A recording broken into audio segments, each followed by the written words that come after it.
Hah? Piye? Ora ketap-ketip kowe? Digagas omong aku. Kowe iki pendhita ora tau mulang karo siswamu, pendhita ora tau mulang karo muridmu. Apa-apa ning donya iki eneng sing ampuh. Ampuhe mergo saka kersaning sing gawe urip. Ngono. Kowe tau ngerti critane Nabi Musa? Radong kowe. Oh, pendhita kocluk. Apa to sebabe tongkate njeng Nabi kae kok ampuh? Mergo entuk firman saka Gusti Allah. Musa tongkatmu kuwi tabokno ning Laut Merah. Mula tongkate kuwi ampuh tenan ditabokke ya iso mbelah segara. Mergo apa? Entuk firmaning sing gawe urip. Ning nek ora entuk firmaning sing gawe urip, kae ya ming tongkat lumrah ora ndek kekuatan apa-apa. Nek sampeyan ngendelke pusaka saka liwah sing jeneng Cunda Manik, nek Gusti ngeparengake Cunda Manik mungsuh Bagong ora duwe kekuatan. Ora ana kekuatane, kabeh iki ning astane sing gawe urip. Dudu menungsa sing gawe sekti. Barang kuwi udune sing gawe urip. Ah, bingung kowe. Ora nyandak kowe SDM-mu rendah kok, Mbah. Gandak blekunduk soal gembal. Sumerante, hawela. Nuwun sewu ing atasipun namung sak sudung kula kemawon. Iki kerawuhan para lancur Pandhawa. Ndara Antasena, kula ngaturaken bekti kula ngatur nggih, Den. Kakek Semar tak tampa tiba sepadha-padha. Dosa apa ing bakal ndak sandhang yen aku nganti wani nampa sembahing kakekne Semar. Ning gandeng jejering aku kuwi dianggep minangka dadi bendaraning kakekne Semar. Mula sembahing kakekne Semar tak tampa ning tiba sepadha-padha, monggo sok baline wae aku ngaturke sungkemku katur ngersaning kakekne Semar. Niki sami mawon sampeyan niku ora gelem nampa napa sing kula aturke ning sampeyan ajeng jlomprongke kula. Gusik jlomprongke perkara sing endi? Sampeyan kula aturi sembah ora nampa, sampeyan ngaturke sungkem. Monggo kula niki ming derajating batur. Kula niki ming derajating Panakawan. Sampeyan bendara kula kok ngaturke sungkem kalih Semar. Nek kula wani nampa dosa selawase urip sing kula sandhang. Sungkemku ora perkara derajat pangkat sing disandhang dening Antasena apa dene kakekne Semar. Ning sungkemku sungkeme anak, sungkeming putu karo wong tuwa. Kuwi ra ana walang sangre kae. Aku minangka dadi dianggep anak ya gelem, dianggep putu aku ya trima, aku ngaturke sembah sungkemku karo wong tuwa. Nek ngoten cetha. Kula tampa mboten kanthi wigih ringa-ringa. Dipun sekecaken lenggahipun wis ora kurang kepenak praptaku ana ing Karang Kadempel kene kae. Ndara Gatotkaca wilujeng, Den. Yo, Siwa Semar. Tansah pinanganing kawidadan niring sami kula. Aku ngaturake pudya pangastawaku katur ngersaning Siwa Badranaya. Kula tampi dawah sami-sami. Ndara Antarja kula ngaturaken bekti kula kunjuk. Iya, Siwa Semar. Ndak tampa tiba padha-padha aku ngaturke salam taklimku katur ngersaning Siwa Nayantaka. Nggih kula tampi, Ndara. Gus Ndara Abimanyu. Sampeyan kok lenggah ngandhap. Iya, Siwa Semar. Merga ning kene lenggah Kakang Mas Pringgondani, Kakang Mas Jangkar Bumi. Apa dene Kakang Mas Ngrandu Gumbala, Kakang Semar. Nggih. Niku tegese sampeyan ngetokke tata krama unggah-ungguh sampeyan kali kadang-kadang reda sampeyan. Wilujeng, Ndara. Tansah pinanganing kawidadan niring sambikala. Siwa Nayantaka. Aku ngaturake pudyas tawaku wae katur Siwa Semar. Nggih. Kula tampi dawah sami-sami, Ndara. Sami dipun prayogakaken anggenipun sami lenggah wonten ing pendhapi padukuhan ing Karang Kadempel. Ndara Antasena, Ndara Gatotkaca, Ndara Antarja, Ndara Abimanyu. Nala Gareng Petruk Bagong kowe aja ninggal tata krama. Ngaturna sembah karo bendaramu. Ndara Antasena kula ngaturaken bekti kula kunjuk, Den. Ya ring tak tampa Tibus padha-padha ya Nala Garing. Oh nggih dipun sekecaken nggih Den. Ya wis ora kurang kepenak. Ndara Garukaca bekti kula Den. Ya Nala Garing tak tampa tibus padha-padha. Ndara Antarja bekti kula. Ya Nala Garing tibus padha-padha. Ndara Abimanyu bekti kula nggih Den. Ya Nala Garing tak tampa tibus padha-padha Nala Garing. Ndara Antasena Ndara Garukaca bekti kula kunjuk nggih Den. Ya terus tak tampa pangestuku Tampanana. Nun inggih. Ya Petruk tak tampa pangestuku Tampanana. Kula pundi Ndara? Ndara Antarja Ndara Abimanyu bekti kula kunjuk. Ya Petruk tak tampa pangestuku Tampanana. Ya Panakawan Petruk tak tampa pangestuku Tampanana Panakawan. Kula pundi nggo jimat paribeh sami dipun sekecaken anggenipun lenggah. Ya Petruk wis ora kurang kepenak praptaku ning Karang Kadempel iki. Gong gendi kowe Gong. Ndara Antasena, Ndara Garukaca, Ndara Antarja, Ndara Abimanyu bekti kula kunjuk. Langsung kabeh kesuwen. Ya Gong tak tampa, ya Bagong tak tampa. Ya Panakawan Bagong tak tampa. Ya Panakawan Bagong tak tampa. Pangestu sampeyan sampun kula tampi. Lho aku urung menehi kok. Alah ora urung ya ngono kok. Nuwun sewu. Kula ngaturaken panuwun ingkang tanpa pepindhan. Ngatasipun namung sak kula. Kula niku ya ora nggraita napa sing ajeng kula lakoni niki ndara-ndara kula ngudaneni. Ning lha kok jebul. Sampeyan kersa rawuh enten Karang Kadempel jumbuh kalih nawala sing kula aturaken wonten ing Randu Gumbala, Pringgondani Jangkar Bumi lan Tanjung Anom.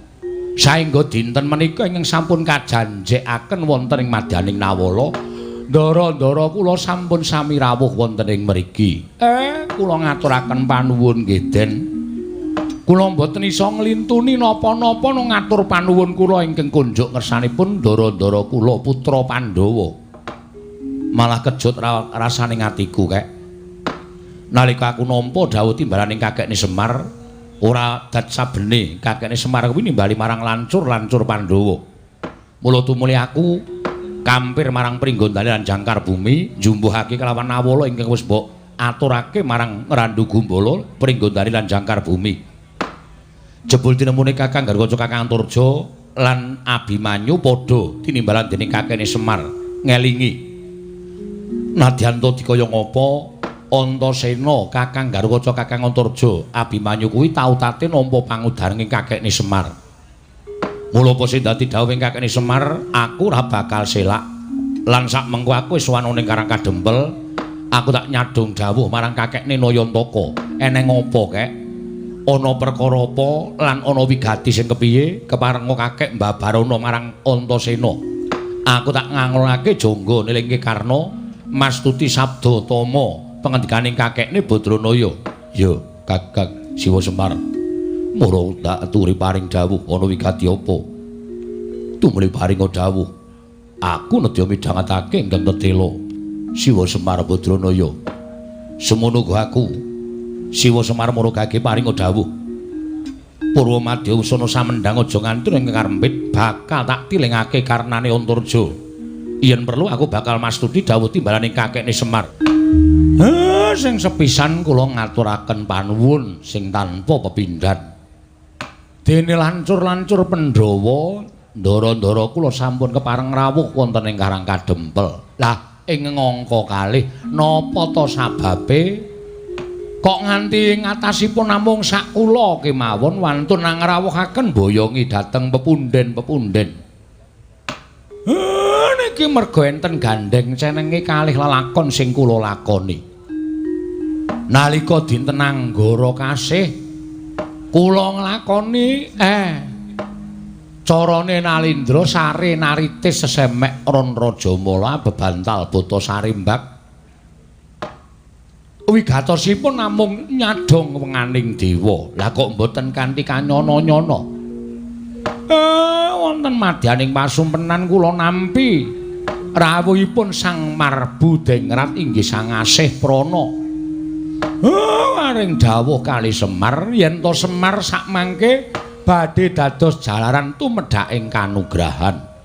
Badhe dados jalaran tumedhaking kanugrahan. Mongko nalika semanten gregah wungu saking tilem kula niku pungun-pungun la ing atase namung sak kula kok dadi lantaran tumedhak ing kanugrahan. Mongko petanganipun wong tuwa kaya kula niku nek kanugrahane cepak niku pacobane ya bakal nekani. Mangsa kala sok barengi. Mung karititahe niku kuwat napa pacoban menapa mboten. Nek kuwat nampa pacoban kanugrahan bakal tinampa, ning nek boten kuwat nampa pacoban kanugrahane bakal uncat. Lah terus wigatine kakek ngrawake mboyonge marang para putra-putra. Kula ngerti nek sasmitaning dewa niki mangke badhe sumebar warata mergi enten gandeng cenenge karo kanugrahan. Merga napa, Den? Dewa matedhaken kanugrahan menika mesti wonten titah ingkang sampun pinaringan sasmita kudu nggayuh kanugrahan. Lah, mongko titah enten donya niku werna loro. Eneng sing apik, eneng sing ala.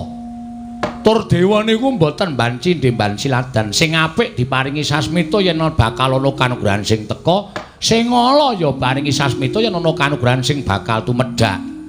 Lah sing becik niku mesti nggayuh kanthi srana laku ingkang utama, laku ingkang bener. Lah sing kula atirke nek sing ala niku nampa sasmitaning dewa nek jagat niki bakal wonten kanugrahan sing tumedhak. Mongko tumindake wong ala niku nggudel bingung nungsang puyang numbuk bentus waton kasembatan sing digayuh. Niku kula sing Semelang. Mongko Semar niki wis tuwa. Anak-anak kula niku gelem nyambut gawe nek dicocok mripate nganggo dhuwit. Nek mboten dienehi amplop bocah-bocah niki kesete ora jamak. Ora tau gelem nglabuhi karo wong tuwa. Mula sewiji-wijining cara kula kudu ngrawahke para nom-noman Pandhawa supaya njaga kahanan Karang Kadempel jumbuh kalian kewajibaning dewa ingkang kula sangkul. Ngono to, nggih. Yen pancen kaya ngono kersane kakene Semar Antasena pribadi ora ngemungake sarta ora bakal ngembet marang kahanane Kakang Garukaca, Kakang Antarja lan adiku Abimanyu merga miturut Antasena. Kakang Garukaca, Kakang Antarja adiku Abimanyu kuwi duwe penemu dhewe-dhewe. Yen kakene Semar ndangu kelawan penemune Antasena, aku mathuk, aku rujuk. Tegesipun pripun? Aku sagu njaga katentremaning Karang Kadempel. Aja nganti kakekne Semar samengko ana ingkang rubeda nggone bakal matedhake kenaro lantaran tumedhaking kanugrahan. Matur nuwun, matur nuwun. Ning prasaja mawon lho Den niki mboten enten napa-napane. Ora apa-apa kek. Lahir batin aku ngudhokake tenagaku lahir batin kanggo katentremaning kakekne Semar. Matur nuwun, matur nuwun. Ndara Garukaca pripun? Ya. Ora bakal aku rupa-rupa gedhang karo penemune Dimas Antasena. Ning rumangsani yen to Gatotkaca kuwi tau tate nampa pangudange Siwa Badranaya. Mula besok kapan nggonku bakal abuh lawan Siwa Semar kejaba mung dina iki. Ora bakal wegah aku nata marang katentremaning Karang Kadempel. Matur sembah nuwun.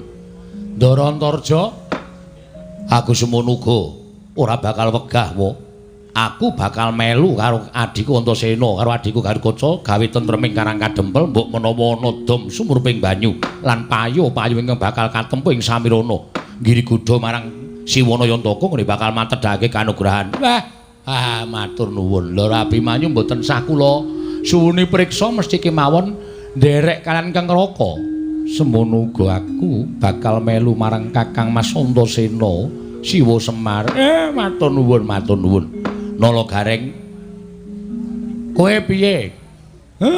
Putra-putra Pandhawa, lancur-lancur Pandhawa. Kuwi bendaraku sing wajibe aku labuh karo ndara-ndara kuning dina iki, ndara-ndaraku labuh karo bapakmu. Kowe minangka dadi anakku kowe piye? Nek kira-kira bapakmu iki ana sing ngirigodho, nggone bakal dadi lantaran tumedhaking kanugrahan, kowe piye? Duwe apa penemu? Awakku iki lagi anget Pak. Awakku iki lagi ra penak. Mula gandeng sing wis ngrondani utawa sing gawe tentreming Karang Kadempel ki Ndara Antasena, Ndara Garukaca, Ndara Antarja, Ndara Abimanyu, tak kira wis cukup aku tak ora usah melu-melu. Lah pancen tikus wirok tenan. Petruk piye? Nek aku manut, gandeng aku ki anak tengah, mongko sing anake bapak sing digdaya utawa sing dianggep sentosa dhewe ki aku. Nek kira-kira aku dibutuhke aku siap, Pak. Syukur lah kaya ngono kuwi. Iso njunjung derajate wong tuwa. Bagong piye? Aku anane mung sendika, Pak. Waton wis mateng. Wah, jan Bagong ya. Maksudnya piye ta, Truk? Lah kowe iki mau ngrungokke ora? Ora. Lho. Lah kowe iki melu ki ngopo? Lah ya nggo genep-genep e. Bapak ki arep dadi lantaran tumedhaking wahyu. Wahyu apa? Ambo, bapak urung paring dawuh. Bapak kuwatir merga sing disasmita entuk wahyu ki mesti karo dewa piranganing piyai loro utawa menungsa loro sing pambegane ala lan becik. Nek sing becik mesti nggayu wahyu sing apik-apik, nek sing ala mesti penggayuane wahyu mesti ngawu gawar ngawur. Lah kuwatiring bapak nek mengko terus ngawur ning Karang Kadempel meksa karo bapak supaya menehake wahyu, kuwi sapa sing kudu njaga katentremaning bapak. Ngene wae, apike saiki anu wae Truk, nyewa linmas. Lho. Kok nyewa linmas piye to? Keamanan ketentreman ki nang tanganing para bapak-bapak sing wis kejibat dadi linmas. Aku ki anake Semar e. Wajibe aku ki dilindungi. Wis Petruk rasa rembugan ro Bagong. Ndak malah saya buyer sirahe bapak. Bocah goblok ora dong ning sok keminter suarane seru ning waton seru ning ora nganggo dipikir. Aku anake sapa? Anakku.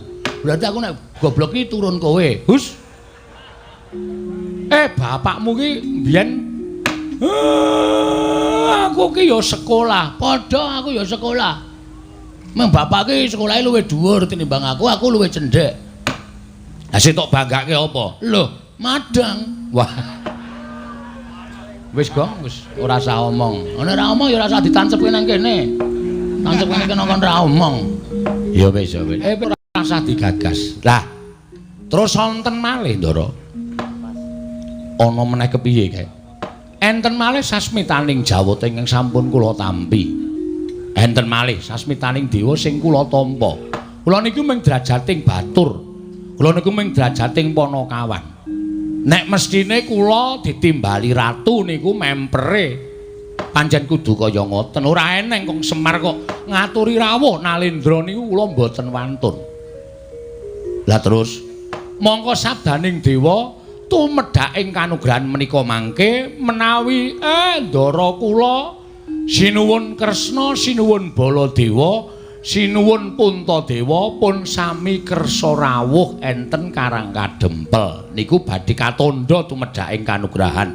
Lah niki rak kula bingung to.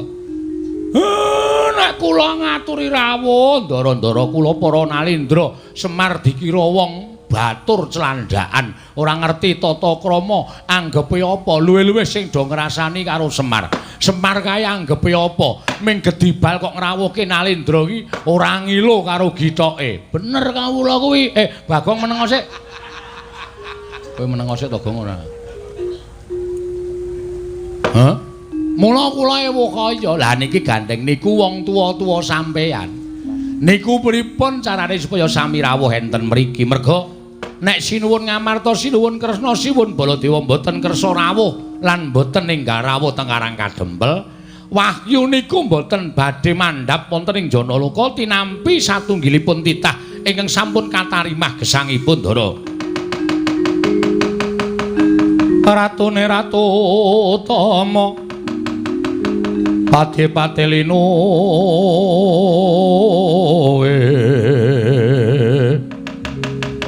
Pranayaka Tyasraharja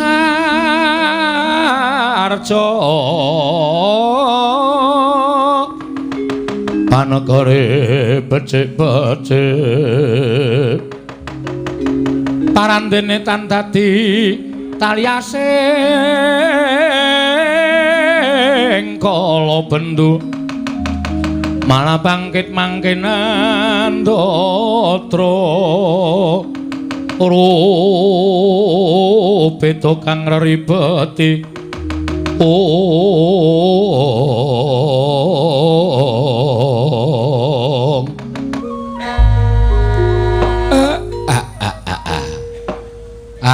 mulane kawula do geger Jebulana Priyagung rawuh. Nala garing iki rak. Begawan Durna to. Apa ora cetha apa, Pak? Kacamataku ora tak agem. Waduh. Mula rada ora cetha. Nggih, Begawan Durna, Pak. Mburi kae Patih Sengkuni. Kerawan Priyagung. Monggo penjake ora ganter-ganter, pitike jago rada tarung kok tamu kok delidir ya, Tru. Heeh. Penemban Durna karo Patih Sengkuni, Gong.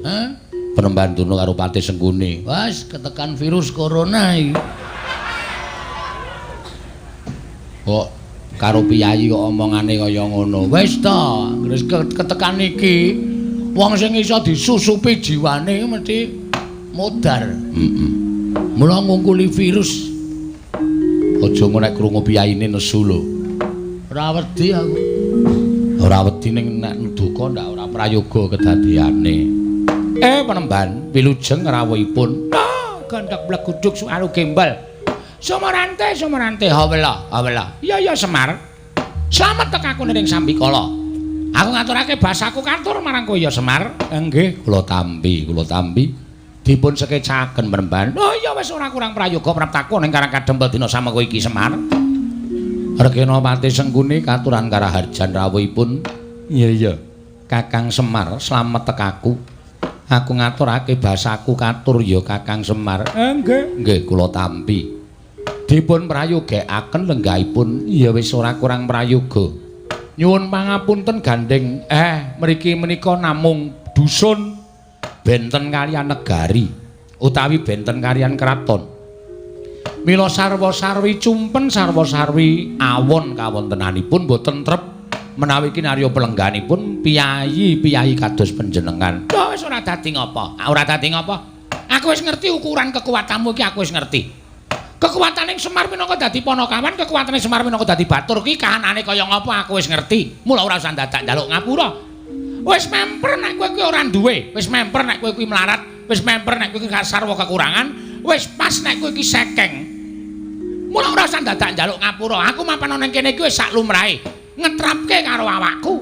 Yen aku mapan ning kraton mestine aku lungguh nganggo wujuding dampar sing dilemeki nganggo babut. Nek ning kene wujude nganggo lincak kaya ngene iki wis sak trepe mergo kowe iki ya wong ora duwe tenan.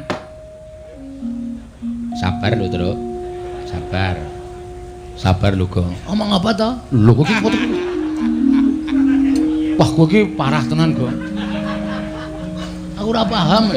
Nek ngerti nek krungu mesti nesu. Muni piye? Kusike. Dumo dirungokke. Walah, headsetku ora tak copot. Wah. Duwe headset anyaran dinggo terus tok tancep kaya apa? Radio cilik. Wo. Kudu HP to. Ora kuat tuku HP kok nganggo headset. Muni ora? Ora ya mengko ngilangi curek. Wo. Dijiki Gong. Rumangsaku kok. Mboten napa-napa. Sak kersa panjenengan. Lah iya kowe kudu ngakoni, kowe kudu ngaku. Lan kowe kudu ndodho marang kahananmu. Nggih. Mula Semar, biyen dek nalika kowe arep tak boyong ning negara Ngastina kuwi tak dadekke pamomonge para Kurawa kuwi manuta. Kowe gelem mo. Yen kowe gelem dadi pamomonging para Kurawa jaman semana kowe tak boyong kowe gelem. Kowe ora milih para Pandhawa minangka dadi pepundhenmu. Uripmu ora kaya ngene iki, uripmu ora sarwa sekeng kaya ngene iki. Aku ngerti. Kowe iki saya pucet ki mangan mesti ming maune sedina ping 3 saiki ming sedina pindho ta. Mergo sarwa kekurangan. Aku wis paham, aku wis ngerti. Nuwun sewu, mbok ampun ngoten ta Kakang. Sia-sia ya sia-sia. Nek Semar mangunekke kaya ngoten niku iso sabar. Ning sing teng mburi nika sing nyemelangi. Sampeyan rasa wedi. Kula arep sampeyan nggawa Sata Kurawa 100 cacahe. Apa kira-kira anak-anak Semar niku nek ajeng amuk iso ngalahke Kurawa 100? Mboten iso. Ora ana wong menang musuh wong 100, wong 3 menang musuh wong 100 mboten dadi kelampar. Nggih sampun monggo kula tak rasah omong. Mboten sak omong. Nggih, pun mboten napa-napa. Lah sakniki kula tak takon. Kowe arep takon apa? Sampeyan rawuh mriki niku karep sampeyan dhewe napa diutus sinuwun Ngastina? Iki ngene Semar. Nek aku duwe perlu dhewe iki jane aku perlu apa to karo kowe? Ora ora imbange ngono lho. Ing atase aku ki pendhitaning ratu papanku ning kraton kok duwe perlu karo kere iki ya ora pas. Sing jenenge pendhitaning ratu ki nek ana keperluan ya karo pendhitaning ratu, saora-orane karo patih, saora-orane karo tumenggung, mudhuke karo bupati. Lah kok aku butuh karo pamomong ki butuh apa? Nek aku ora diutus dening anak Prabu Duryudana, aku ora bakal tekan kene. Oh nggih, dados rawuh sampean dipun utus. Ya, aku diutus dening anak Prabu Ngastina. Lah wigatosipun anak Prabu Duryudana kuwi ngimpi nyumpena nampa Sasmita yen to Jawata bakal matedhake kanugrahan. Monggo ing dadi lantaran tumedhake kanugrahan mau ora kejaba mung kowe Semar. Mula tumuli anak Prabu Ngastina utusan nglawan aku. Ndangu nglawan aku ditimbali sowan ning negara Ngastina. Ing wigati aku supaya prapta ning Karang Kadempel lan nakokke babakan wahyu kuwi mau. Lah, gandeng kowe wis ngerti apa kang dadi wigati ning Begawan Durna, saiki kowe prasaja karo Begawan Durna. Wahyu mau jenenge apa? Yen pancen wis wujud jenenge lan ana keterangan ing gumathok, aku njaluk wenehna karo aku, wahyu bakal tak bayang menyang negara Ngastina. Kuwi wigatine. Dening sak banjure, nek kowe nuduhake wahyu mau jenenge apa? Slamet uripmu. Dene ora? Oh, nuwun sewu lho Semar. Aku wis diparingi Purbawasisa dening anak Prabu Duryudana. Aku mung duta kok ora mung duta kongkonan, ning duta ngrampungi karya. Dadi nek upama kowe nyelaki sarta kowe ora gelem nuduhake apa jenenge wahyu lan wigatine wahyu mau tumanjane eneng endi sarta ora entuk tak boyong, oh aja takon dosa apa kelakon. Durna nggunakake cara-cara sing kasar, Durna nggunakake cara-cara sing ora prayoga supaya kowe bisa menehake wahyu mau pak boyong menyang negara Ngastina. Wis kuwi wae sing dadi omong aku. Kokean ndak ora ana perlune. Mergo aku nek omongan karo kere iki tak batesi. Kurung ora, Go? Heeh. Nesu ora kowe? Ora. Semar dunekke ngono kuwi ora nesu. Semar iki kere tenan ora? Ayo kere tenan. Ayo wis. Ngono kok digawe angel. Wong aku melu Semar ki getun kok. Lho. Getun mergane. Saiki tak takon, Semar ra kudune jarene wong-wong kuwi do ngandhake Semar ki titising sanggiwange Semanta. Ismaya. Hah? Ismaya. Ata dewa. Endi nyatane? Anak dewa kok saya kere. Kowe karo aku omahe saya cilik. Nggo ngragati sekolah anak-anak. Piye wis kuwi? Aku ki jane getun upama ana sing ngepek aku, dadi anak-anak aku trima melu sing ngepek aku aja. Ning angsare gedhe. Aja didelok saka bandane, aja didelok saka ukuran bondo donya lho derajat pangkat. Kowe melu Semar ayem to? Ora. Ayem ngono. Ayem apa wong utange wae kok ayem. Petro, dalem Pak. Bagong aja tok jak omong, lak banen cangkeme. Saya suwe kok neng ati saya ngregetke. Kok sik do meneng aku tak wangsulan. Nggih, ngatos-atos lho Pak, ngatos-atos lho Pak. Ngati-ati lho Pak. Ora satok eleke aku ora butuh karo kowe. Nesu Bapak. Arepmu nesu Bapak nesu ora dianggep anak, ora masalah. Lunga ta. Lunga nendi? Lunga terus bali meneh. Percuma. Nuwun sewu, pancen leres. Kula menika nampi sasmitaning dewa. Ning nuwun sewu lho. Semar niku mung dadi lantaran. Tegese Semar ya durung weruh napa to sing disebut kanugrahan niku wau jenenge napa, tumanjane teng pundi niku kula dereng saged ngertos. Dadi nek upama enten titah sing pun nampi sasmitaning dewa kudu nggayuh kanugrahan. Lho nuwun sewu, dinteni wahyaning mangsa kala. Mangke nek kula wis entuk sasmita saka dewa, nek pancen kula wis diparingi sasmita, iki lho titah sing kudu nampa kanugrahan, iki lho sing titah kudu nampa kanugrahan menika mesti kula paringke. Tur nuwun sewu lho penemban. Wong gayuh kanugrahan kok njaluk niku cara pundi kula tak takon. Wong gayuh wahyu kok njaluk niku cara pundi kula tak takon. Selagine ngelmu mawon kelakone kanthi laku lekase lawan kas tegese kas nyantosani setya budya pangekese durhangkara. Ngelmu niku nek ora dilakoni lakune ora ana tumanjane apa-apa. Ngoten. Lah niki wahyu Mongko akeh para nimpuna, para surjana sarjaning budi, akeh para pinter, akeh para kaki-kaki, akeh para sepuh sing golek wahyu niku direwangi priyatin, direwangi tapa brata, direwangi tapa. Apa to sebabe disebut tapa? Niku ngrasake wong sak tata apa-apa. Tegese ngrasake wong-wong ora duwe, ngrasake kaya dene wong sing kekurangan, ngrasake kaya dene wong sing ora kecukupan, wong apa-apa. Ngoten. Lah wigatine napa?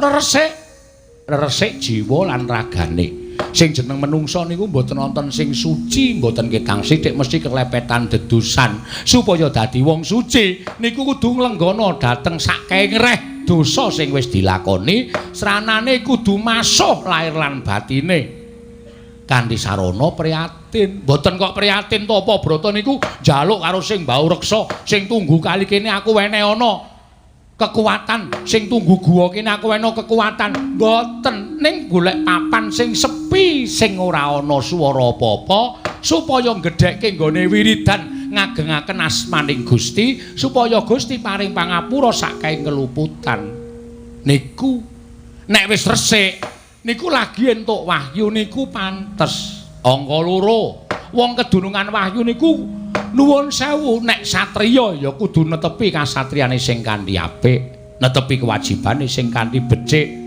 Nek dadi ratu ya ratu sing apik, nek dadi satriya sing apik, nek dadi lurah sing becik, nek dadi bupati sing apik. Niku bakal entuk kanugrahan mbuh wujud napa.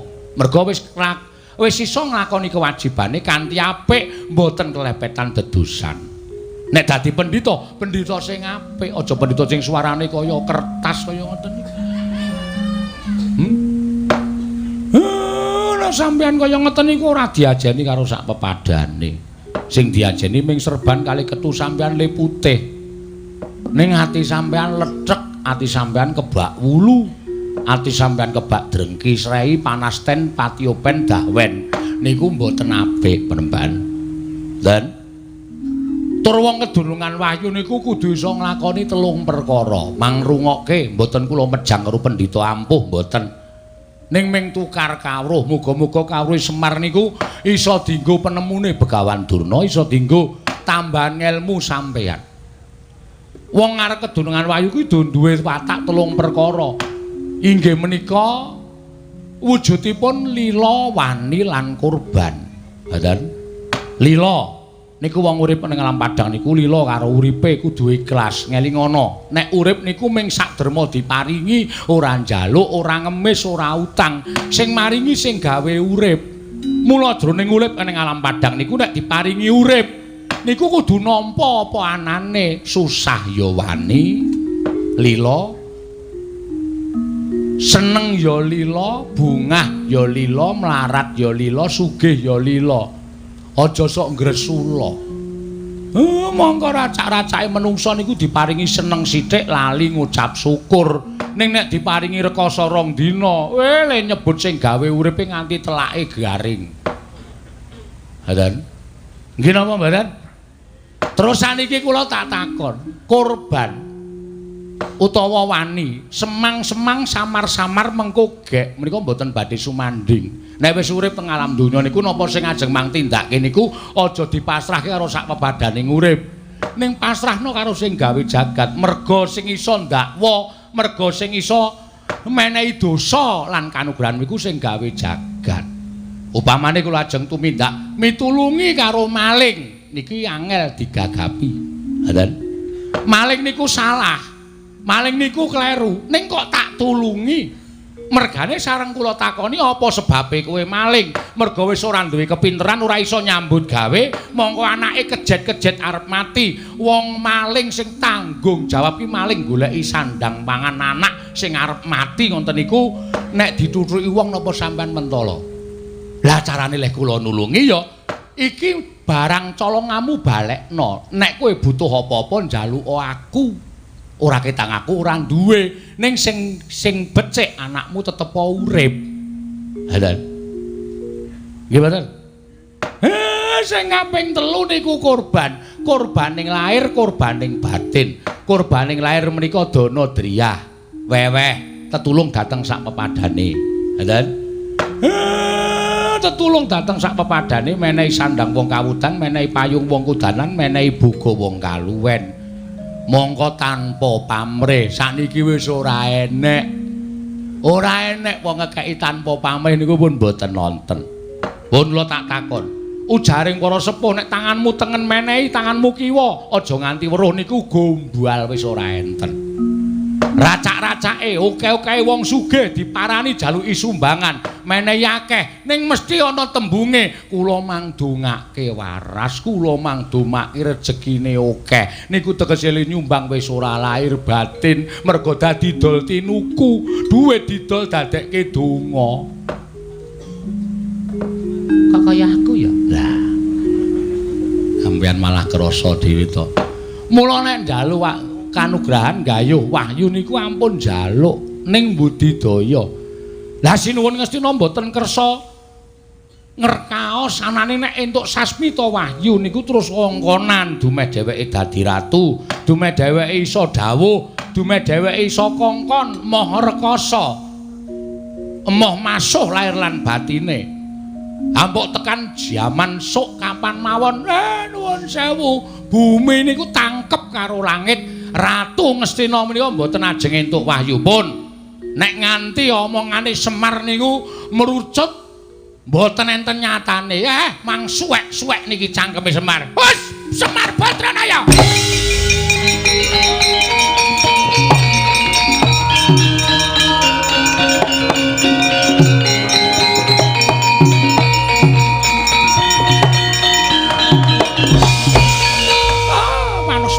Jalanan sukertaning bawana iblis lanat. Lah kok dadi kowe malah mejang karo aku mulang karo aku ke barat kowe. Pintra njara langit kowe ora meneng karo Begawan Durna. Durna iki kondang pendhita monyor-monyor. Pira seswaku iki padha suwita marang pertapan Sokalima. Lah kok dadi kowe men getibal 17 kowe Ponokawan. Kowe iki men batur kok mejang mulang karo Begawan Durna. Oh, Semar pintra kowe ora dadi batur. Pintra kowe ora dadi Ponokawan. Lah kok malah kencomang dleming ngandar-andar ngendukur. Drewili kaya grojokan ucapmu. Apa rumasamu pinter Semar tinimbang Begawan Durna? Nuduhke apa ora? Ora nuduhke wahyu aja takon dosa. Sungsang bawana balik karang kadempel kareane.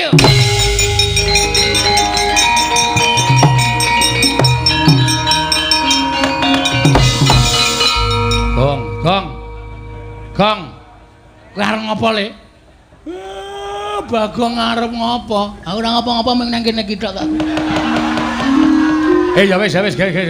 Ngegol-goli senengane. Aku ki arep nesu. Ya wis gek nesu. Sik, tak salin. Ya. Wah, nganggo koloran abang iki kostum duel. Oh iya.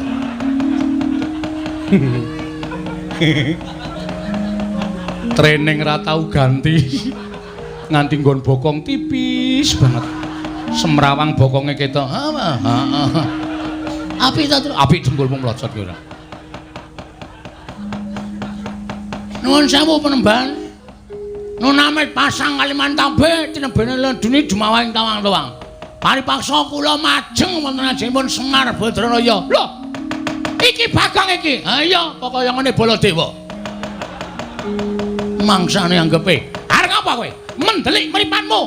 Kowe arep ngapa? Arep mbelani karo bapakmu. Apa diang mbakku wedi karo Bagong? Ayo, arep mbelani cara piye? Ngene, Mbah. Nuwun sewu ya. Sampeyan ki wong tuwa, nek ndek jangkem dijaga.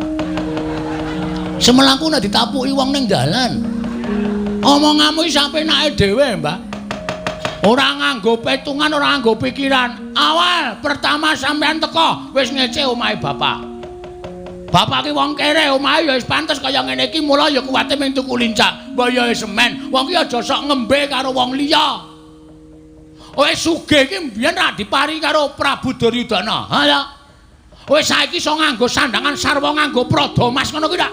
Mergo kowe diparingi karo Ratu Ngastina. Ning kowe kelingan mikir jaman semono, aja sombong. Ning ngelingono karo jaman duk nalika kowe ngrekoso nggendong Swatama, kowe mbarang nang prapatan.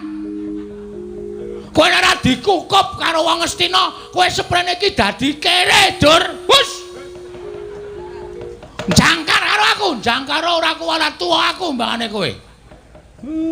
Bagong sabar le. Engko ndak malah ora apik. Wis meneng ra kowe? Tenjang tenan kowe. Bapak apa? Bapak dibelani ora krasa. Wis saiki pikiran sapa sing sayang karo kowe? Hah? Kowe dunekke Durna karang kadempel tak gawe sungsang bawana bali. Sing maju ngadepi Durna ming iki putramu David Bagong.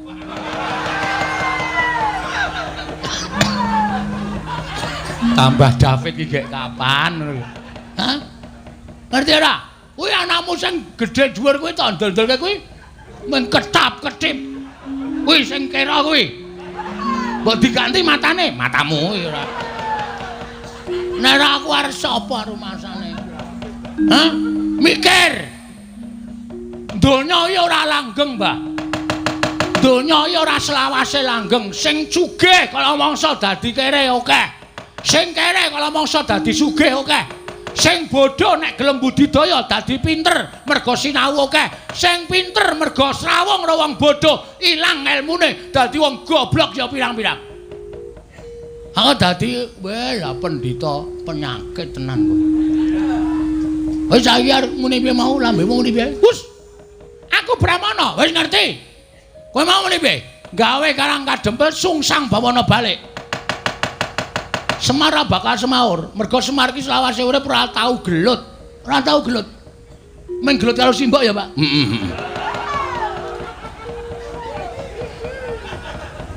Sumo ya? Heeh. Aku nek weruh Bagong nek malah guyu dhewe. Cah kok mbuh uteke iki. Utekmu kowe. Otak kok utek ora. Ya sorry ora. Saiki ngene. Nek kowe arep gawe sungsang bawana balik kanan karang kadempel. Bagong sing ora sarujuk. Aku sing depani Bapak Semar. Loh. Yen ngono kowe wani karo Bagawan Durna. Apamu sing tak wedeni? Biyen tekan saiki Bagong ora wedi lho sapa-sapa. Aku tak golek rokok sik ya, Kang.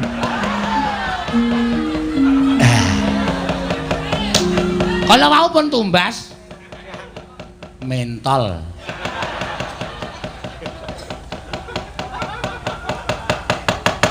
Tegese kowe mani karo Bagawan Durna sing tak wedeni apamu? Loh, nek pancen mani ayo iki, pampanmu neter katedayan. Wah, lah iki gayeng iki, Gong, dipikir sik le. Nek nganti Durna engko wani, Durna iki nggawa Kurawa. Ora wedi ora Kurawa. Ora wedi aku. Pokoke bapak ora sang menehi wayu karo Bagawan Durna karo Prabu Duryudana. Yo rampungke nang kene iki. Kowe takon nang ndi pampanmu neter kadedayan. Mbah. Lor kulon omahe bapak ki ana lapangan voli. Ayo neng kono ditemtoke. Kaya apa aku sing tekani pati. Wah, ora minggat metu Jawaya tanti karawa semet jasmu wajar kaya kowe.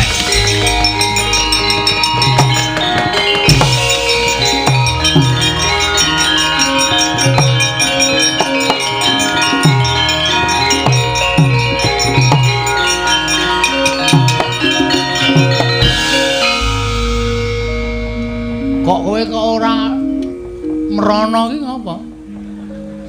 Ngapa? Merana kan ngapa?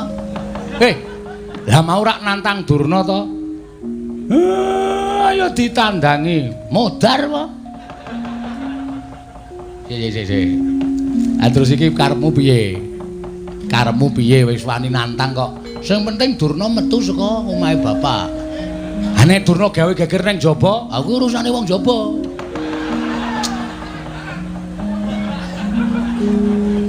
Gong, kowe iki ora edan lho. Iki serius lho, Gong. Durna nggawa Kurawa 100. Nek kon ngrusak karang kadempel tak kira ora nganti 3 kedheping netra karang kadempel mubal dadi geni. Kowe omongan kaya ngono iki rumasamu ora ngembet katentremane wong sak karang kadempel apa? Lho, maksud lu? Maksud lu? Kowe wani karo Durna. Terus sing sing digoleki kowe. Engko nek Durna metu ning jaba ngawe Kurawa, kowe ora ana, kowe ora gelem nandingi Durna. Durna saya nesu, Bagong ming lambene tok wani omong tok ora wani nandhangi aku. Kurawa, kabeh omahe kawula dobong. Lah, kawula sing ora ngerti kenthang ki muling lelakon kelangan omah. Piye to? Caramu mikir piye to? Terus aku kan ngopo? Lho, wis wani nantang ki metu njaba tandang ngono. Lah nak wani, nek ora aku dadak omong, nggih cangkeme. Wong ndek cangkem kok nomo, kowe iki ngopo? Sing penting wani sik perkara engko lek nandangi mikir, bangane kowe bapak dunakke Semar, karang kadempel tak bumi angus, kowe plendas-plendus. Gareng ki malah ora berubah sithik-sithik, mung mangan kuwaci wae ki mau. Klecak-klecuk. Nyemeng ngarang ya nglem. Lho saiki piye carane kaya ngene piye? Oh kowe kuwi sing gagah temandang. Amo aku nek musuh Kurawa kalah. Sik. Ada ide? Aja lho. Ada ide? Ada ide apa? Putra-putra Pandhawa kon ngapa? Oh iya ya. Ndara Antarsena, Ndara Gatotkaca, Ndara Antarja. Lah engko terus supaya Ndara Pandhawa ki do duka, aku sing gawe masalah. Sing gawe ukara aku. carane Don tindak mrene sik. ya kowe sing kono. Nuwun Den. Yo. Sapa gong tamune? Gawan Durna ning pun metu, pun medal. Lho wis lunga. Mpun sampean kan tindak mriku. Yo, ya sangu tak rono. Nggih. Lah tenan ta, dintekke tenan ta. Lho, apa? Niki tempe niki leng goreng kula. Donggo jagongan. Wong tempe dipangan Bendoro kok ora entuk. Joli lho. Ya. Awi do mriki. Ya aku tak merono tak sowan bapakmu.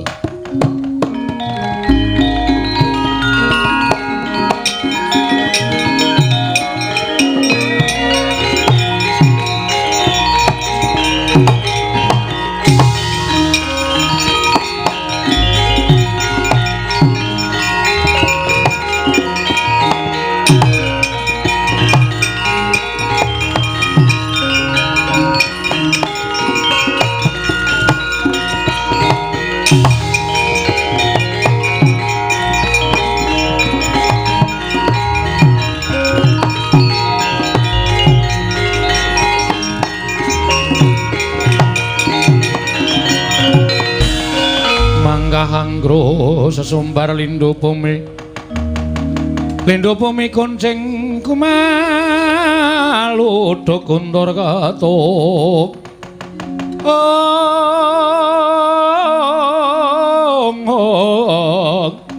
lumemak penyukang kumambang dosang Wisnu Bathara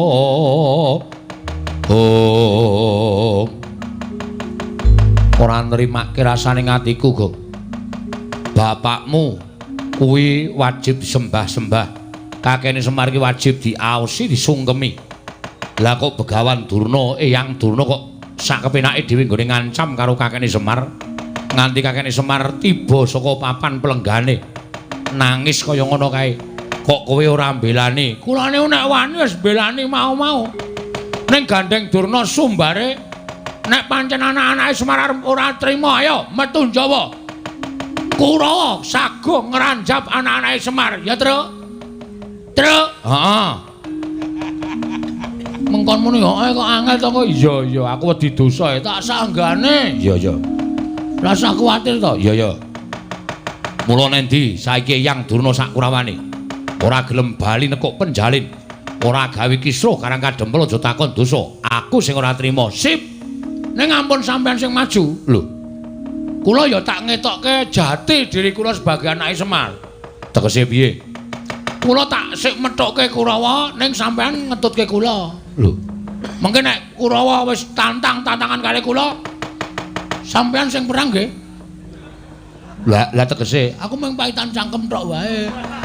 Sampeyan sing jotosan kula sing perang men ketok nek Bagong niku dipirsani masyarakat Karang Kadempel ki do mbaten weh lha Bagong edanan mbelani bapakne wani karo Kurawa men junjung derajat kula. Oh iya. Oh alah kere. Mengar kepengin kondange kok dadak njaluk bantuane putra-putra Pandhawa. Ora sajrawat kowe iki trikku. Oh iya. Monggo budal. Ning sampean cedhak kula lho. Iya, aku cedhak karo Ndara Garukaca ngambah Dirgantara. Iya, Bagong nggih. Miling-miling saka Dirgantara. Nek kira-kira mengke Ndara Antasena dikrubut Kurawa sampeyan niyop Sakandrikandra nyamber wanengen. Yo, wis tak dawuh Bagong. Wah, ngono wae dan kaya komandan tenan iki. Antarja nanti iki Antarja. Lho kok sing atur basa kok Antarja ndi? Ndara Antarja, Piye Bagong? sampean nang ndi? Aku ning jero bumi. Nggih, anu mangtrong didandanke sisan sapi teng kula rada buntet. Wong edan ora. Pak totok mboten. Mboten, Deng. Sampean siap-siap nggih bantu. Yo ora usah kuwatir. Yo Gong yo kowe mlayu kono. Aku ning mburimu siap bos. Arep gleleng iki aku terus. Ya wis kono mangkat to.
Suwe banget. Kula niku mboten kok perkara minggu alasan. Merga kula wedi kalih Bagong kalih Petruk kalih Garing. Sampeyan ngerti dhewe to. Anak-anak Semar niku bocahe ndugal kewarisan kabeh. Nek sampeyan nyuwara kaya ngoten niku netangi karo kamurkane anak-anake Semar. Oh, pancen kula jarak. Pancen kula jarak. Kula wis duwe penemu nek Semar ditembung kanthi apik-apik mesti ora bakal diwenehake. Sarta ora bakal nuduhake menyang bakal tumurun ing kanugrahan. Monggo Semar niku dadi lantaran. Ngendikanipun anak Prabu Duryudana, Semar dadi lantaran tumedhak ing kanugrahan. Mula nek ora dijontrot ucap kaya ngoten niku Semar ora bakal bloko. Ning dadine rak malah kriwikan dadi grojokan deduyon dadi tangisan. Sepira kekuwatane anak-anake Semar niku Gareng Petruk karo Bagong. Mboten wonten alami lan mboten ajeng kelakon ing atase wong telu dikrubut karo wong 100 kok iso menang niku mboten ajeng iso nemu nalar lan ketemu ing akal. Terus sakniki Kurama ketape. Kula dhewe sing ajeng ngethukke karo Petruk karo Gareng karo Bagong. Nek pancen bergugung untuk manten ora gelem sarta mbetengi Semar gone nuduhake teng pundi dununging kanugrahan niku wau. Oh, wong telu niku ajeng kula ajar lumantar Sata Kurawa. Nggih, kula manut karo sampeyan mawon Kakang Prembanduna.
Pinututi lamun katututan lamun mangsa prawira diktaya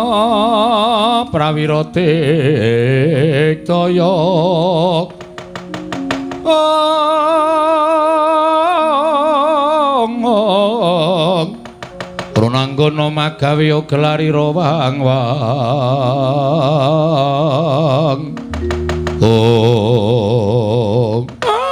dalah iki menungsane sing wani nantang karo Begawan Durna, ora ngilo karo gitoke, ora mawas karo kahanane dhewe. Ing ngatasé mung ketibal 17 kowe iki mung batur, kowe iki mung kere. Kowe iki mung wong loro saudon telu saurupan. Lah kok wani nantang karo Begawan Durna ora ngerti kondang karo Begawan Durna iki pendhita kondang monyor-monyor. Gurune para Sata Kurawa mung ditantang karo wujude Bagong. Rasa cerewet, Mbah.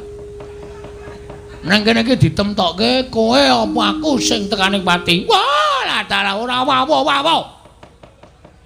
Ayo, kene. Nek pancen kowe arep gawe geger karang kajempel. Endi para Sata Kurawa? Ora bakal mundur jangkah. Lho, kowe wani karo Kurawa? Lho, wis wani metenteng ngene kok dikira ora wani anggepe piye? Ora nyepelekke kowe. Kuwi mburimu kuwi. Kartosega kuwi. Lho. Ura-uraban suaramu Kartomarma. Ya, ndek Kartomarma. Arep belane karo Begawan Durna. Dursasana, Surtayu, Kartipeya, Durgempa, Durmagati kon maju ngambyok ora bakal tak tinggal loncat. Lumo digawe becik. Wis jeleh nyawang gelaring jagat eseming rembulan kepengin tekaning mati kowe Bagong. Mati iki ning astaning Gusti. Matine Bagong ora perkara saka tangane Kurawa tandani, Mbah. Kowe pendhita kurang pengalaman kowe. Pendhita ora ngerti falsafah urip. Sing jeneng mati urip ki ning tangane Gusti. Gusti ki sing paring penguripan karo menungsa, Gusti sing menang mateni karo menungsa, dudu Begawan Durna, dudu Kurawa. Iso bengi iki aku menang karo Kurawa? Lho, moncer. Nek Gusti ngeparengake. Bagong bengi iki menang karo Kurawa. Kabul dongane. Kurawa tak ajar kabeh. Bagong pinesti bengi iki iso mateni Durna. Mati kowe bengi iki. Hah? Piye? Ora ketap-ketip kowe? Digagas omong aku. Kowe iki pendhita ora tau mulang karo siswamu, pendhita ora tau mulang karo muridmu. Apa-apa ning donya iki eneng sing ampuh. Ampuhe merga saka kersaning sing gawe urip. Ngono. Kowe tau ngerti critane Nabi Musa? Radong kowe. Oh, pendhita kocluk. Apa ta sebabe tongkate njeng nabi kae kok ampuh? Merga entuk firman saka Gusti Allah. Musa tongkatmu kuwi tabokno ning Laut Merah. Mula tongkate kuwi ampuh tenan ditabokke ya iso mbelah segara. Merga apa? Entuk firmaning sing gawe urip. Ning nek ora entuk firmaning sing gawe urip, kae ya ming tongkat lumrah ora ndek kekuatan apa-apa. Nek sampeyan ngendelke pusaka saka liwa sing jeneng Cundamanik, nek Gusti ngeparengake Cundamanik mungsuh Bagong ora duwe kekuatan. Ora ana kekuatane, kabeh iki ning astane sing gawe urip. Dudu menungsa sing gawe sekti. Barang kuwi udune sing gawe urip. Ah, bingung kowe. Ora nyandak kowe SDM-mu rendah kok, Mbah. Ayo omong. Njajal apa piye? Arep aku ora nggo kekuatan apa-apa, ora nggo kasekten apa-apa. Nek bengi iki aku dikeparengake menang karo Kurawa, ora kurang jalane. Bagong ora minggat. Dibantangane Kartomarma pecah siramu. Lho, tenanan ta iki? Lho, iya. Oke, ora masalah. Tak kira mung ngomong-ngomongane. Jebul tenanan to? Iya. Durna ora wani gelut nggunakake Kartomarma. Apa dikira Bagong ora duwe jago? Lho, kowe ngurung jago piring kuning. Ayo ndi? Jagone Semar kaya ngapa? Oke. Enteni kene. Kowe kok mateng-tengok nang kene. Lah aku durung kon rono kok. Ayo rono. Lho ora bosok anu mriko. Tau nek nggo jago malah lenggahan mimik tes. Apa? Tes. Oh, kapok ora. Ki Mike Tyson. Sekali pukul modar mungsuhe. Loh, iki kaya Antasena. Oh, Mbah. Aku ora trimo karo Simbah Durna sing ngagar-agari kakene Semar nganggo curiga. Kuwi ngagar-agari ngau pusaka nganti kakene Semar njlungkup saka dampar, saka papan pelenggan. Nganti nangis. Apa kaya ngono iki pakardine wong tuwa wajib diajeni. Lho, sapa kowe? Lho, ora ana wong ngapa-ngapa. Semar ki ora ngapa-ngapa kok. Wes. Ora ngaku kowe. Iki saksi mata. Rumangsane Semar tok agar-agare nganggo pusaka nganti Semar drungop ngene. Nganti mripate ditutupi siji. Ora ana wong tumindak kaya ngono kuwi. Tuthuk modar kowe. Den yakin kula ora ngapusi. Kusik. Ki sadurunge dadi perang janjane sing bener sing endi? Aku sing bener. Apa sampean ora percaya karo aku? Sampean weruh dhewe to posisine Semar kondisine kaya ngoten iki. Lah, berarti bener. Apa kaya ngono ki wong tuwa? Antasena. Aku ki pendhita Antasena. Aku ki ora tau goro karo sapa-sapa. Aku ki brahmana. Mune wae kowe. Ora goro karo sapa-sapa. Buktine, Truk. Ngopo? Ya kowe mau ora to? Durna gawa drei. Keris kok drei. Keris. Semar diagar-agare nganti tiba saka nganu kursi mau ya, Truk.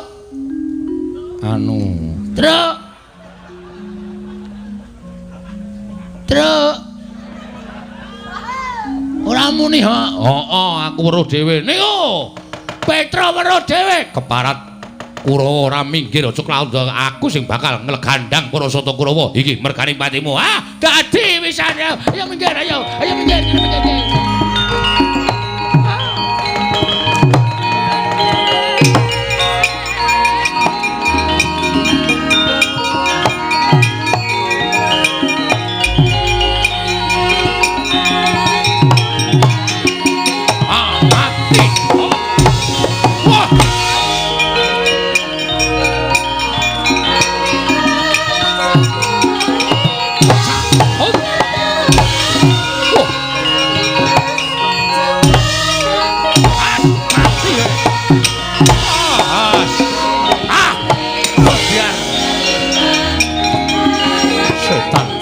Ora apa-apa arep.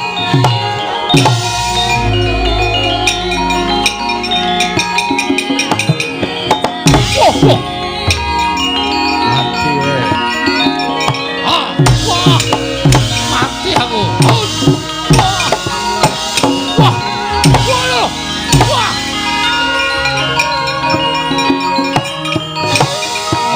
Mati we.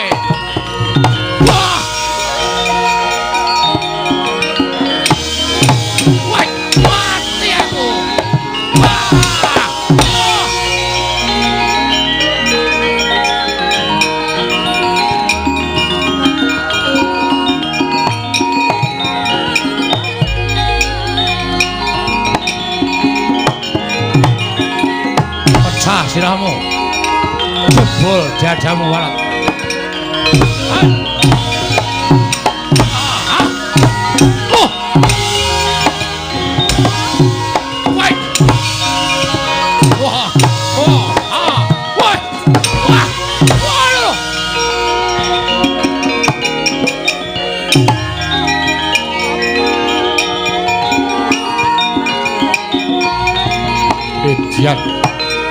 Cocok tumbak jebol dadamu ya Antasena.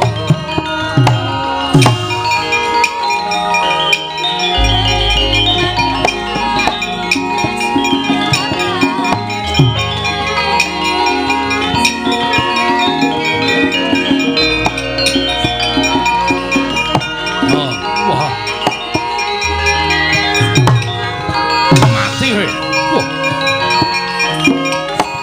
Cah siramu. Mati we. Mati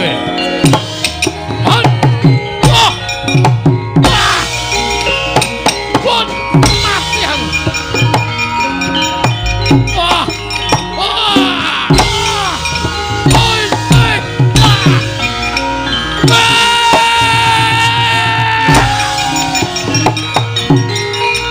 Mondare, ayo.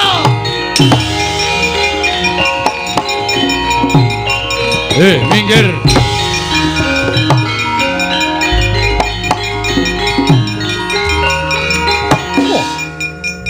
Siwa Surtayu Gatotkaca. Iki. Kowe melu ngewangi Semar Badranaya. Apan menika kewajiban kula. Ora minggat wani karo wong tuwa mati dening aku. Monggo kula ladosi siwat. Mati. Wah! Wah! Wait! Wait! Wah!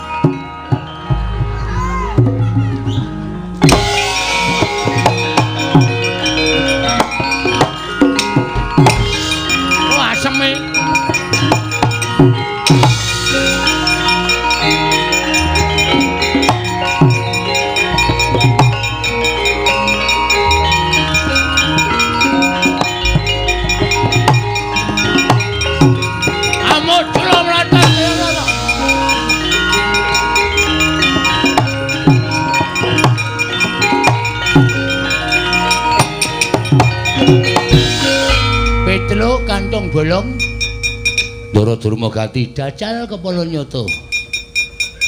Arep ngopo? Lho, gelut maca bal-balan. Ya mungsuh sampeyan kula. Antasena endi? Ndara Antasena kesel. Gatotkaca, Ndara Gatotkaca mabur. Liyane turahe ming aku. Lah sida aku. Ora sida piye wis arep perang kok ora sida ora. Aku nek muncul kowe lah gelem to lho, aku mau yakin sumpah kowe iki nek pelang ngawul. Sane nganggo tatanan yo tatanan manut kula. Manut carane pripun? Oke, ndelek. Ketok kele pancen wong atos-atos tenan. Heeh. Ayo, sampeyan ngantem ping pira? Aku ngantem ping pira? Sapa sing glithak kuwi sing kalah. Oke. Nyo. Aku cek. Nyo. Sampeyan bendoro nek batur kok wani karo bendoro ngungkuli bendoro ndak dosa, Nyo. Pecah cilahmu. Syukur iso mecah cilahe Petruk, nggo. Monclot, moncrot, monclot. Celat. Modal. Ping pira? Manut ping 3. Ping 3. Modal. Nek modal ora kecekel ki rasa karman. Modal terus mati ora kok modal golek modal ki ora. Genep ping 3 gentenan. Lho, aku gentenan to? Ha iya. Nek ora tenan kowe bati ora. Oke. Nyo. Dadi, oke. Wingi bar tak ngantem kambil wis iso pecah kok. Wah, cangkeme. Ngopo? Aku deg-degan e. Ora entuk deg-degan kok kalah ya ngono ya ngono kok ya. Lah cang nganggo cumbal kaya ngono kuwi malah deg-degan. Ora entuk omong langsung bles. Oh ya. Yuk. Melah. Wah! Ngene iki padha digdayane, padha ampuhe. Kowe lae ora apa-apa, lha apa-apa. Kurang pindho. Oh iya. Pindho. Jos. Oh. Wah. Aku nek muni ora apa endi mau wonge. Wah, berarti aku wis buyel. Wis lodo mumet. Iya. Ning kudu tetep terus sapa sing glethak kalah. Oke. Nyaut. Pisan. Yuk. Ping pindho wae, Cuk. Oh iya. Ping 3 ki pet ngono. Ya pindho nya. Ot. Hahaha. Ala popo. Ayo kene, Cik, lodo buyel aku. Yo kene sesaken ndak ranteke wektu. Oke, Nyo.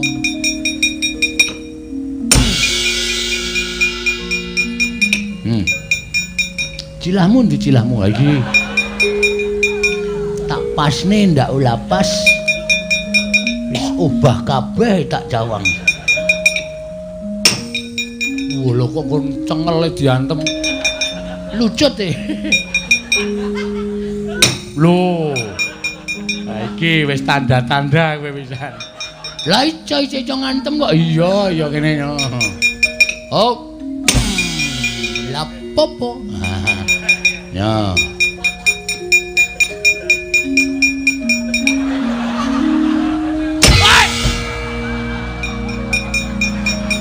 Bagong iki kejem ora.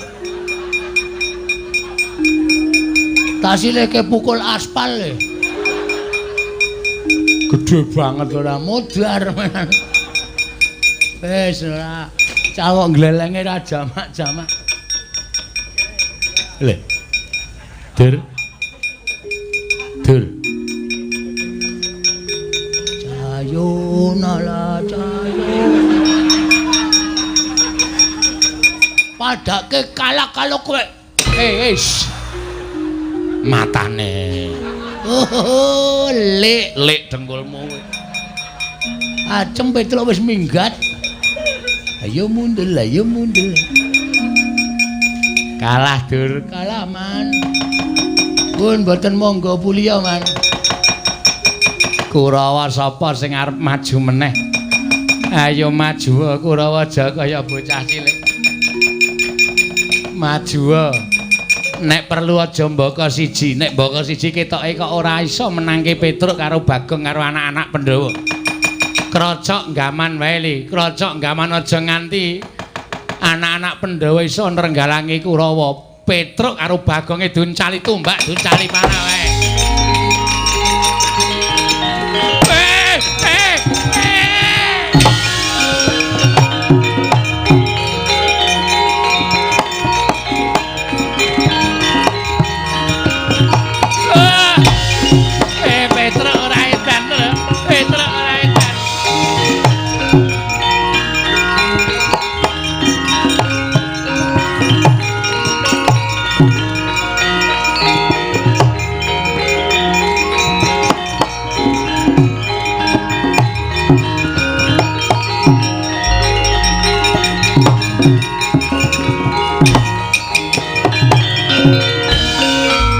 Kula nuwun Pak Bagong.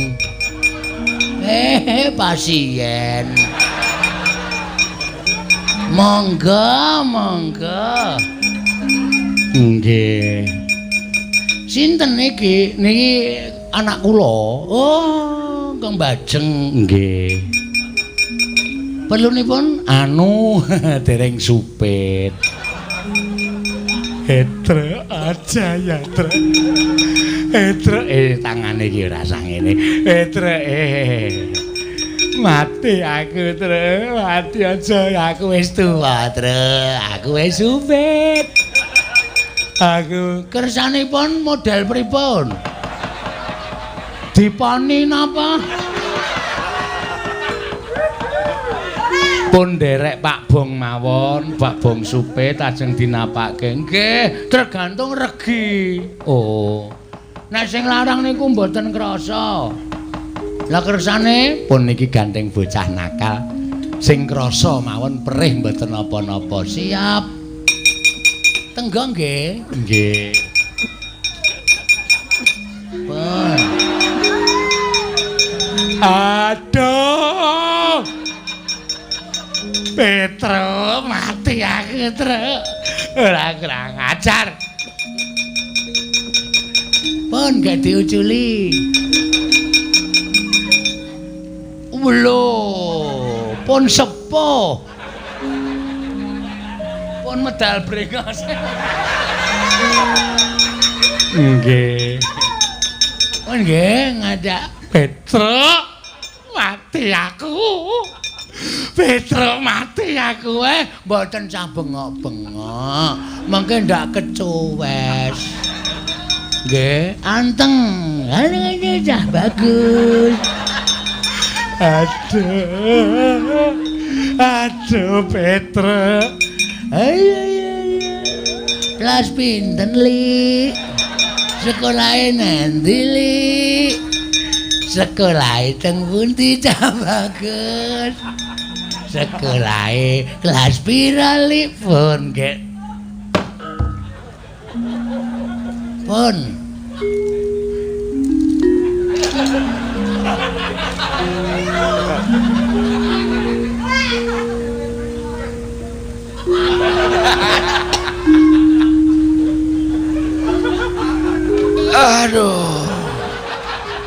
Waduh, klentu kagungane. Bagong setan. Aku kok ya ora krasa. Ngerti ilang. Sorry ah, nggonamu kedawan kok. Nyelip nggone sengkune. Ayo njok ngapura rasa edan kok. Oh larane kaya ngene kok.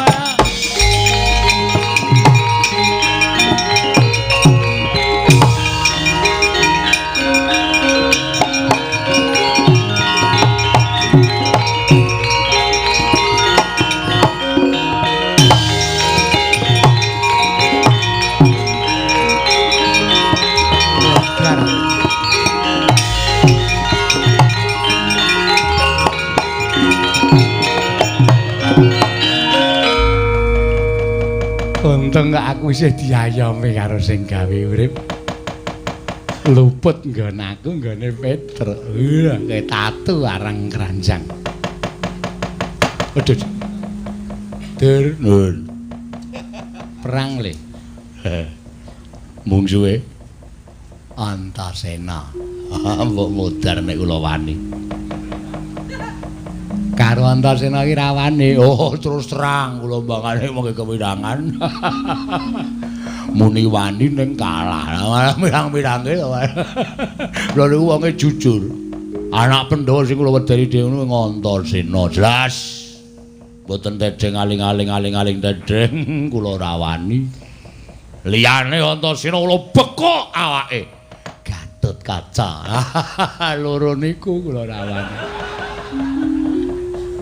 Siji Antasena loro Gatut kaca niku. Nom-noman sing gegirisi. Mula-mula rawani. Lah liyane Antasena liyane Gatut kaca maju idak-idake. Antarja niku nggih telu niku kula rawani. Caedan. Antasena Gatut kaca Antarja rawani. Kira-kira wani marang sapa? Wonten sing setri. Lho. Beda nggih. Perang paling penak nih ya padha wae. Kana Petruk diajar, Bagong diajar, Semar diboyong ning Ngastina nek pancen ora gelem ngaku, mengko ning Ngastina disiksa Semar supaya bloko wahyune apa arane tibane nendi nggih. Mboten ketang kalon-alon. Oke. Sapa ketok mungsuhe Dursasana.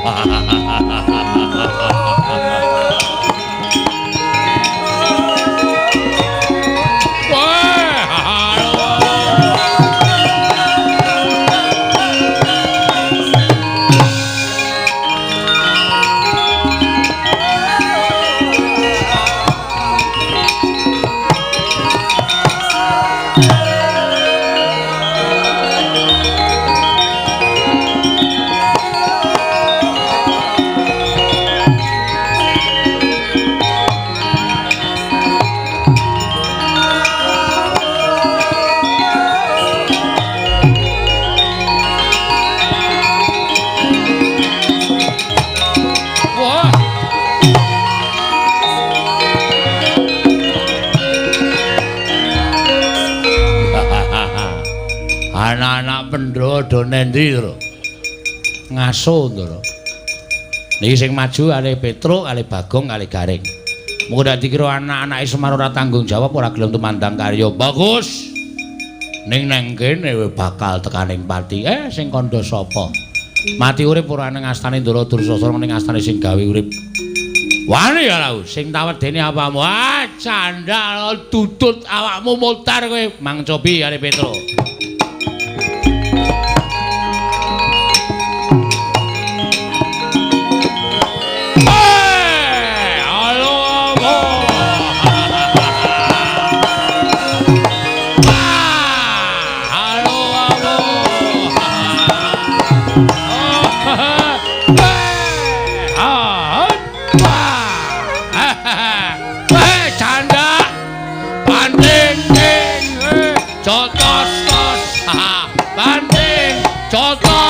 Ciwit banting pengkal.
Seneng kowe, puas kowe.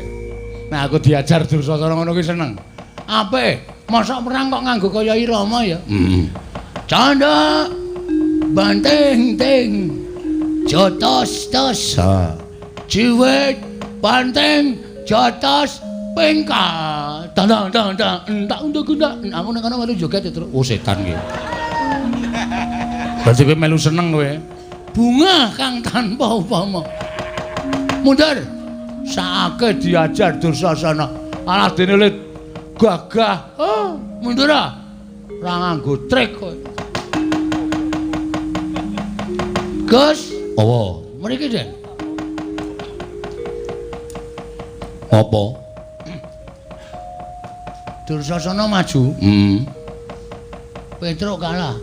Ah terus aku kon maju, aku kesel iku. Ngaten mawon sampean rasa tumandang ning kula mangkaki kekuatan supaya kula iso menang Dursasana. Kekuatan piye? Manut. Mangkaki napa ngoten? Ngene bae. Nek aku tak mlebu ning awakmu piye? Terus kowe iso gleleng, iso ampuh, ora lara, ora iso mati, iso ambles bumi, iso apa wae. Kekuatanmu ning nggonmu kabeh. Serius.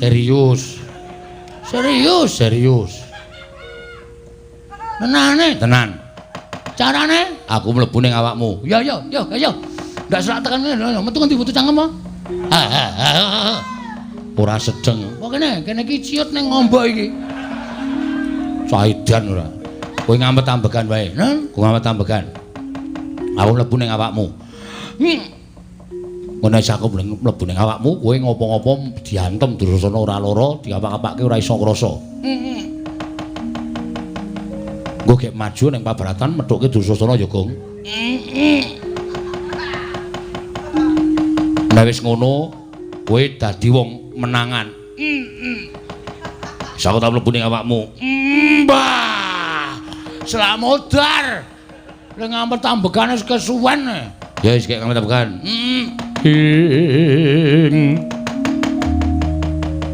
Tan samar pamoring sukma sinukmaya. Sinumaya winayu ing asepi.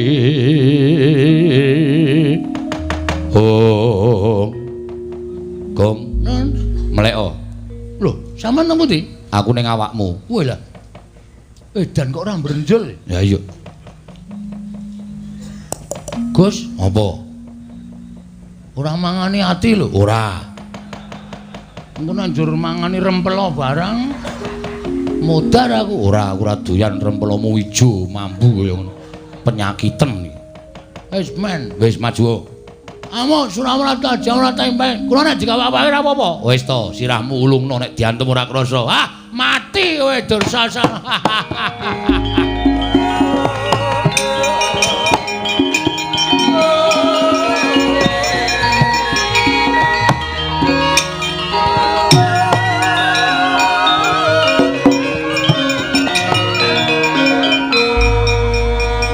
Ngopo, Tru? Bagong diangslupi Antasena glelenge Raja Majapahit. Mbok kula diangslupi. Lho, kowe meri wae piye? Meri. Ben ketok sing temandang niku anake Semar kabeh, putra-putra ora ketok. Ngoten lho karep kula. Ya, ngampet ambegan. Nggih. Tan samar pamoring sukma sinukmaya. Pinayu ing asepi sumimpen telenging kalbu. Mpun Den, wis. Kula iso napa mawon? Iso apa wae. Ambles wae bumi iki iso. Oh nggih, nggih wae. Wis.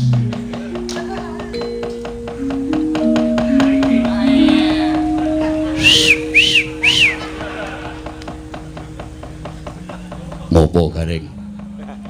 Mbok kula dibantu Den. Dibantu apa? Wong Bagong gleleng, Petruk gleleng kok kula mosok ora entuk gleleng. Mang mlebu teng awak kula. Sesak. Alasan ora. Kersa mboten? Ora kersa nek dikongkon apa-apa aku mah. Yo, ngampet ambegan. Nggih. Aduh. Kepentut ya, Ndara? Ora apa-apa, ning nggo aja. Nggih.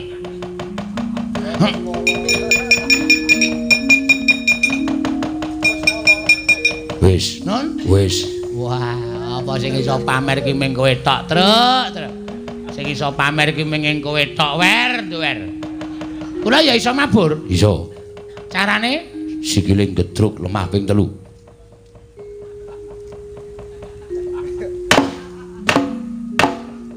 Kok suarane banter banget? iki tekle ya. Sikile iki lincip ngene iki. Dadi nek nggo gejluk seru banget. Wis ya wis. Nggih. Ha. Mutiar ora kowe.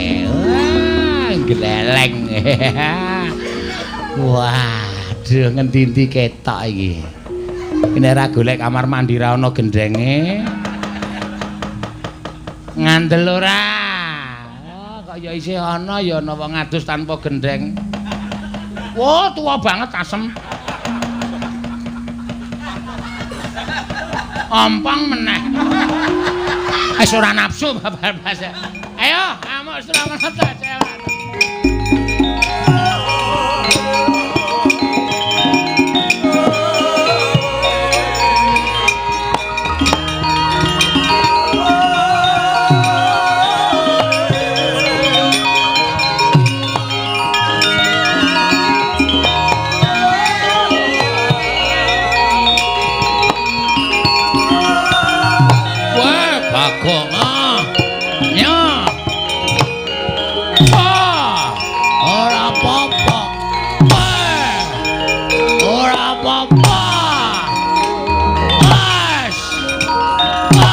Edan.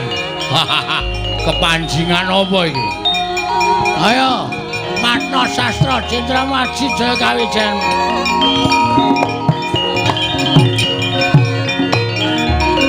Wah, setan alas.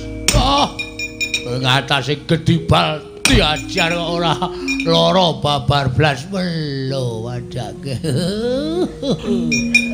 Edan. Ayo malesa. Piye? Malesa. Kon males aku? Malesa. Tak males pisan aku rasa dadak ngantem ora nendang, ora gajul, ora nempiling. Lho, arep males ngopo? Waspadakno Dursasana. Bagong wis kanggonan ngelmu seprapat jagat wis tamat. Wis tau ora Bagong iso mendlep ning jero bumi? Lho. Apa iso? Weh, kowe ora iso ta? Aku iso. Apa iso tenan? Iso, gila-gilaan. Dimatke. Lho, ketok ndase tok. Lho. Piye ndase dindelepke ora? Heh? Ndase dindelepke ora? Apa men kon tingil-tingil ngene iki? Rugi lho iki nek ora dindelepke. Wae tan ndelepke sisa wae la jana.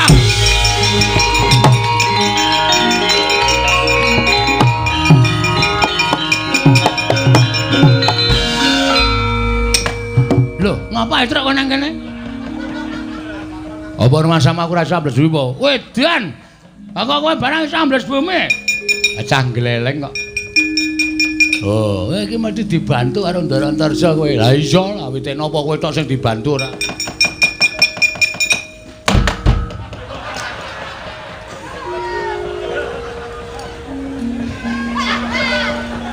Tak kira ketiban bluluk ya. Wah, gareng galo ngosek-ngosek ning Dirgantara. Wah, ngoyak Dursasana ya.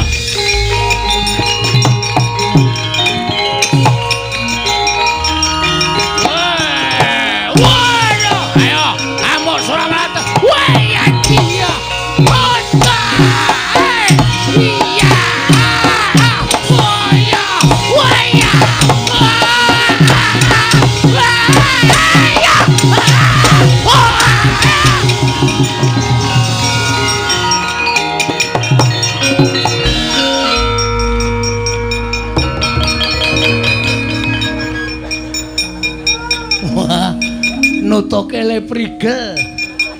Dursasana diajar.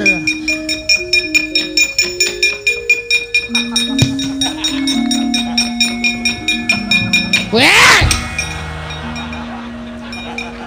Kok apik ngono kae? Metu kok neng dhuwur. Lah kene ra iso mabur langsung tiba. Nyakit tenan kok ora. Rumangsat. Ah kowe kulino pamer kok. Wong nek pamer ndoro-ndoro iki ra seneng karo wong pamer. Ya, Tru.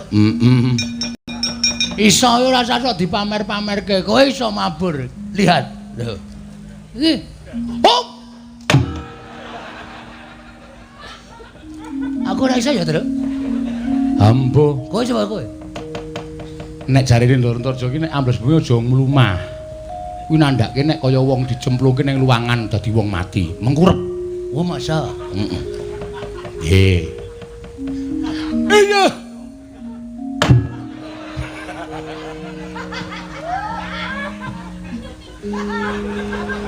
Nendi, Tru? Ngegipke irung. Irunge Cuklek gong. Modal. Ah, Ponokawan ora minggat. Tundha maneh modal mayune. Ayo, ayo.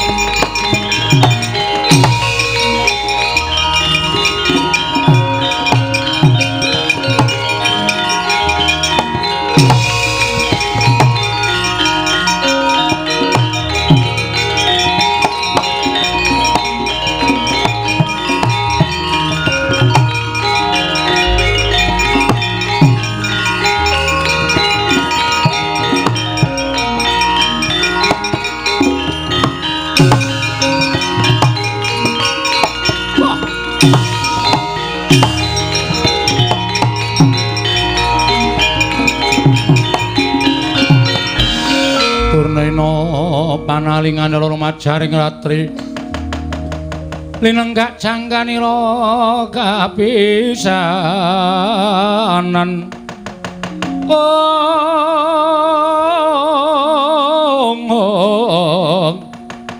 linenggak jangganira kapisanan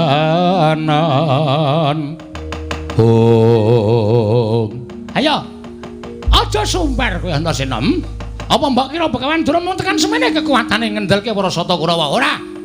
Nanging pancen wis tak dadi niating Begawan Durna. Wis tak niati lahir batinku. Yen Semar ora gelem nduduhke menyang didununge dumawahing kanugrahan. Oh, aku mesti mentala karo Semar Badranaya. Ayo kowe semingkir.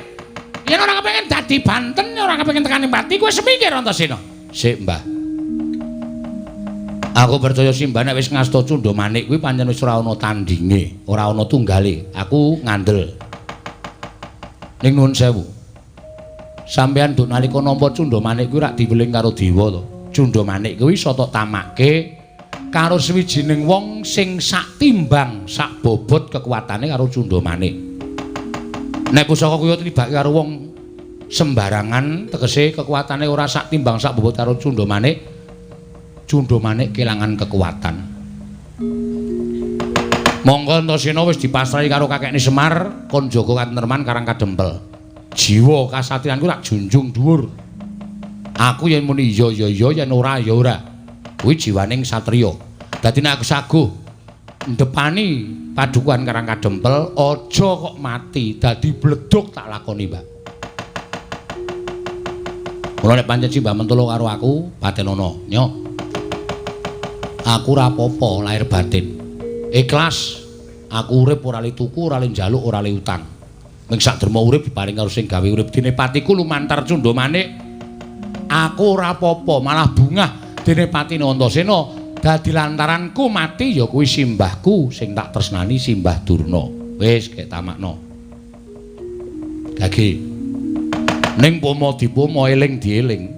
Nek nganti aku mati mongko iku keh sing padha mresani. Kawula sak Karang Kadempel do weruh kabeh.